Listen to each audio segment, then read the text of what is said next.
Hay historias que uno escucha y simplemente las deja pasar. Pero hay otras que se quedan contigo. Historias que te obligan a preguntarte si realmente entendemos todo lo que ocurre en el mundo, o si hay cosas que simplemente escapan a nuestra lógica. Durante mucho tiempo he escuchado relatos de personas que aseguran haber tenido experiencias con una figura que para muchos resulta inquietante, la Santa Muerte. Para algunos es una devoción. Para otros, una entidad peligrosa. Y para muchos más, simplemente un mito. Pero lo cierto es que, después de escuchar tantas historias, uno empieza a darse cuenta de que para quienes las viven, no son simples cuentos. Son experiencias que marcan sus vidas para siempre. Una de las primeras historias que escuché fue la de una mujer que estaba atravesando uno de los momentos más difíciles que alguien puede enfrentar. Su madre tenía cáncer. Cáncer de páncreas. Los médicos habían sido claros. El diagnóstico era devastador. La enfermedad estaba demasiado avanzada, y las probabilidades de sobrevivir eran prácticamente inexistentes. La familia se preparaba para lo peor. Era cuestión de tiempo. Fue entonces cuando una vecina, una mujer muy devota de la Santa Muerte, se acercó a ella y le dijo algo que en ese momento sonaba desesperado, pero también lleno de esperanza. Le dijo que le pidiera ayuda a la Santa Muerte. Que ella escuchaba. Que podía conceder milagros. Al principio la mujer dudó. Nunca había tenido relación con ese tipo de devoción. Pero cuando alguien que amas está muriendo, estás dispuesto a intentar cualquier cosa. Así que decidió hacerlo. Le prometió algo muy simple. Le prometió que, si su madre se curaba, construiría un altar en su casa para honrarla. Era una promesa hecha desde el dolor. Desde el miedo. Desde la desesperación. Y entonces ocurrió algo que nadie esperaba. La salud de su madre empezó a mejorar. Poco a poco. Los médicos no encontraban explicación. Pero la mujer que antes estaba condenada por el cáncer comenzó a recuperarse. Hasta que finalmente ocurrió lo que parecía imposible. El cáncer desapareció. Para la familia fue un milagro. Para la mujer, fue la prueba de que su petición había sido escuchada. Pero con el paso del tiempo, algo empezó a cambiar. La vida volvió a la normalidad. Las preocupaciones diarias regresaron. Y aquella promesa que había hecho en medio de la desesperación, comenzó a quedar en el olvido. El altar nunca se construyó. Pasaron los meses. Y entonces comenzaron a suceder cosas extrañas. Al principio eran sueños. Sueños en los que veía una figura. Una figura femenina cubierta con un velo oscuro. Una figura que no hablaba, pero que parecía observarla. Con el tiempo esos sueños se volvieron más frecuentes. Más intensos. Y un día su hijo menor empezó a decir algo que la dejó inquieta. El niño decía que veía a una mujer en la casa. Una mujer que no tenía rostro. La madre pensó que se trataba de imaginación infantil. Hasta que ocurrió algo que cambió todo. Su hijo mayor murió de forma repentina. Un derrame cerebral. Sin aviso. Sin antecedentes médicos. Nada. Simplemente ocurrió. La tragedia destruyó a la familia. Pero lo que más perturbó a la mujer fue lo que dijo su hijo menor después.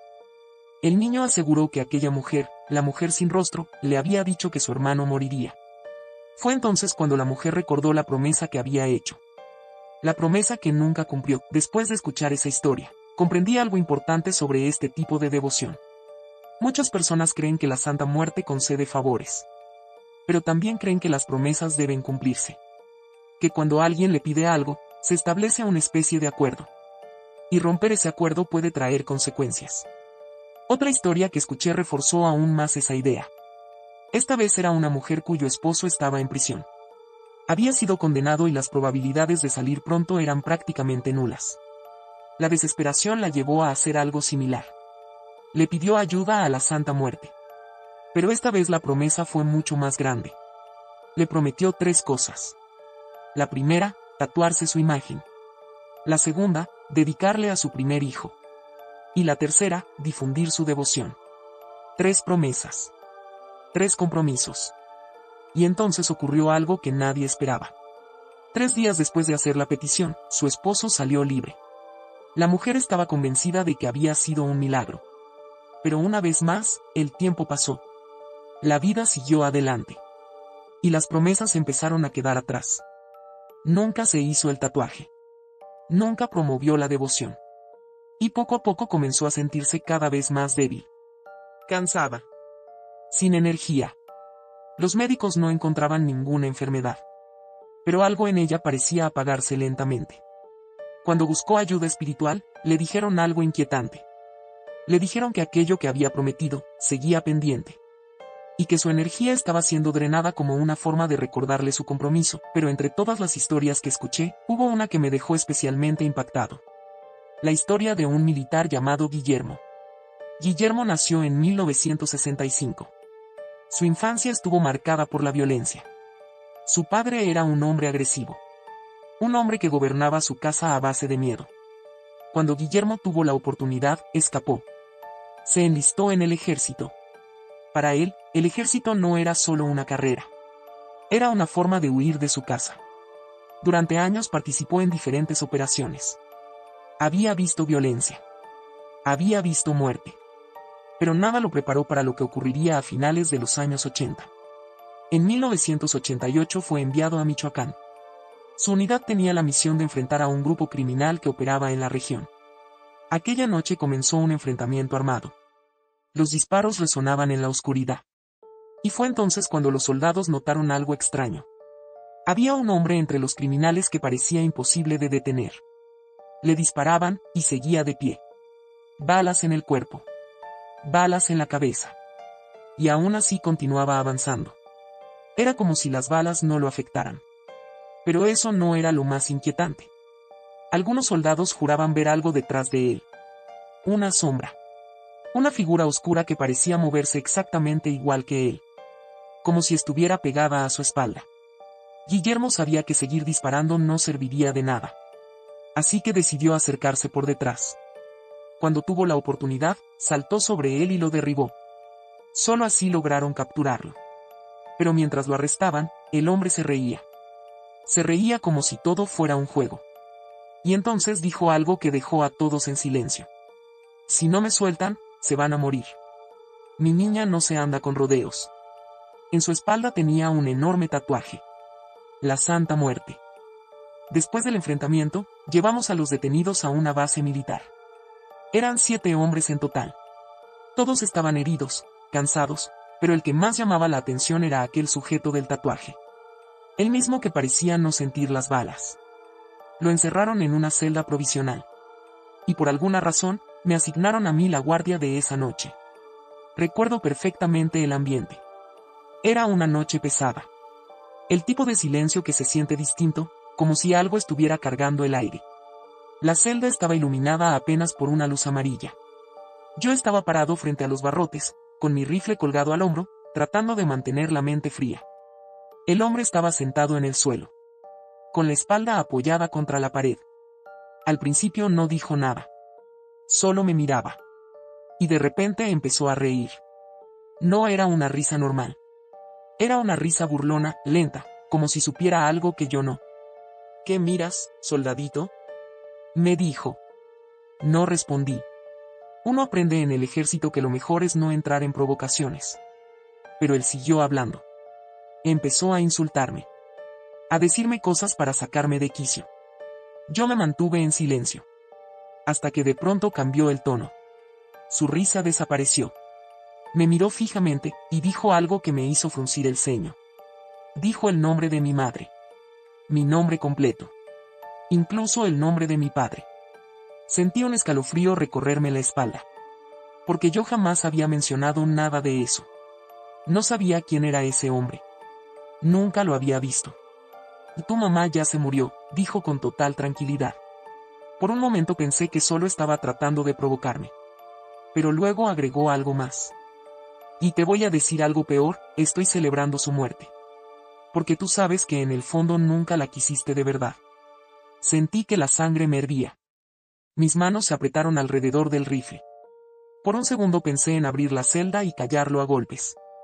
Pero no podía. Tenía que mantener la disciplina. Respiré profundo. Intenté ignorarlo. Pero él siguió hablando durante horas. Insultos. Provocaciones. Frases que parecían diseñadas para romperme la cabeza. Hasta que finalmente, cerca de la madrugada, se quedó dormido. El silencio volvió al pasillo. Yo seguía ahí, parado frente a la celda, intentando entender cómo ese hombre sabía tantas cosas sobre mí. A la mañana siguiente trasladaron a los detenidos. Los subieron a vehículos militares y se los llevaron para interrogarlos en otro lugar. Yo pensé que todo había terminado.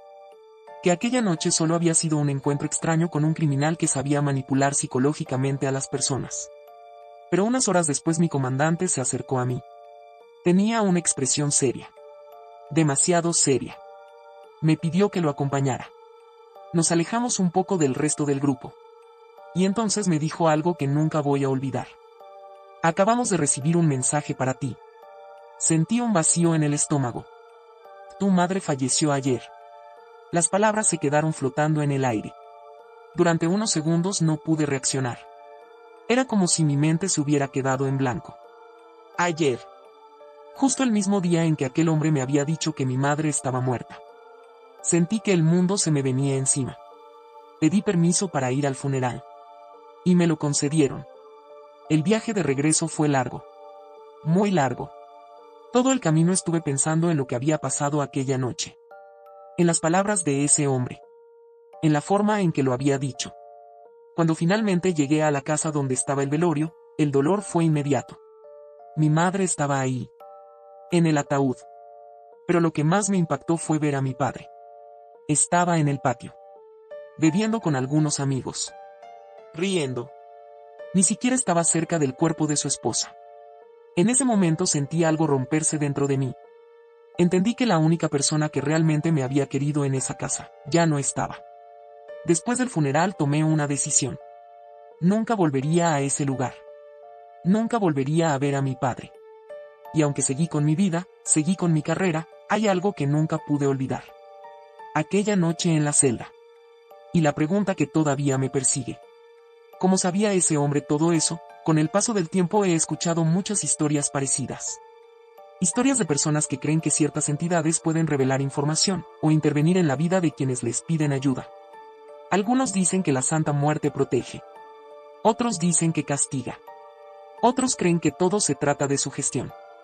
Pero lo cierto es que para quienes viven estas experiencias, las preguntas permanecen. ¿De dónde viene esa información? ¿Cómo alguien puede saber cosas tan personales sobre la vida de otra persona? ¿Es coincidencia? ¿Manipulación? ¿O hay algo más que todavía no entendemos? Lo único que sé es que, después de escuchar tantas historias, uno empieza a darse cuenta de algo. Las personas siempre están buscando respuestas. Y cuando las respuestas no aparecen en la lógica, muchas veces las buscan en lo espiritual. En la fe. En lo inexplicable. Quizá nunca sepamos con certeza qué hay detrás de todo esto. Pero lo que sí sabemos es que estas historias siguen existiendo. Siguen contándose. Y siguen dejando a muchas personas con la misma pregunta que todavía me hago hoy. ¿Qué fue lo que realmente ocurrió aquella noche?